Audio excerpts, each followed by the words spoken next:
Serialization of the Zany Time Travels of Warble McGorkle, Chapter 2 of 61. The Reverse, Rachel Carson. Chapter 2. You? A philanthropist?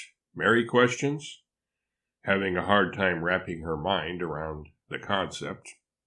Yes, Mary. My mind is made up. Like a bed at the Paris Hilton around 11 a.m. or so, Warble affirms. Now that Warble is rich as Croesus, he wants fame. While it's true that he has fame of a sort and after a fashion, Warble realizes that he is really more infamous than famous. As nice as he once considered that to be, he's no longer quite satisfied with it.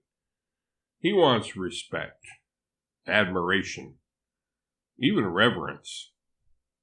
So Warble's plan is to work things out so that his genius is recognized as altruism, not cynical selfishness or greedy guts capitalism, as he knows some people think and in fact have explicitly charged. In short, Warble wants to become famous for saving the world. In actuality, Warble thinks things are going just swell in the year 2024. The rich are getting richer. Unused land in the countryside is being made productive by paving it over. And thus, all birds, having no longer any habitat, are being made extinct. Warble thinks this latter situation is a good thing, because, as a direct result thereof, there will be no more bird flu, bird poop, pigeons in the cities, seagulls at the beach, as well as geese in the parks, will no longer plague their unfeathered friends and benefactors with their copious offscourings. Roosters rudely awakening gentlemen farmers, rich guys who live on farms in the country but don't do any real farm work themselves. Soundtrack note, Big Yellow Taxi by Joni Mitchell and or Counting Crows.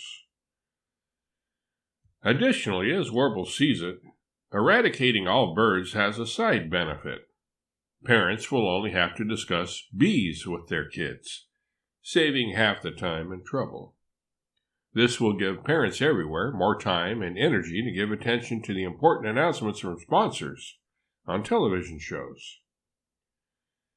Warble's only problem with the way things are going in the world is that he is so excited about future prospects that he is impatient to see the eventual fruition, the natural outworking of matters. Specifically, Warble can hardly wait for the complete eradication of unused land and the shifting of all material things from the inefficient poor classes to the fitter, stronger, wiser, more intelligent, wealthy segment of society.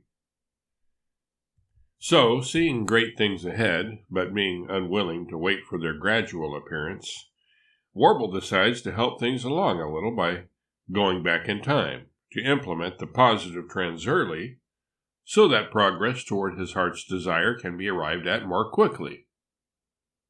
This way, he thinks he can eventually return home to 2024 and live in a world that will already be in a perfect state of balance, something he thinks would otherwise take perhaps another century or so to reach. Soundtrack note, Born on the Wrong Side of Time, by Taste. As a means to further his ends, Warble wants to speed up, among other things, globalization, the forced extinction of all non-productive animals, genetic manipulation, so everyone can be like him, creating a master human race. It may very well be, if you are familiar with Warble's quirks and foibles, in other words, his psychopathic personality, megalomaniacal methods, and his nerdy nature, that none of this surprises you much, except maybe the time travel element. how does Warble intend to be able to go back in time to reverse engineer the past? The next chapter will tell you all about that. So, turn the page already. Soundtrack note, Turn the Page by Bob Seger and the Silver Bullet Band. Blackbird Crow Ravens, The Zany Time Travels of Warble McGorkle, is being serialized in this space each Thursday. It is also available in its entirety from Amazon.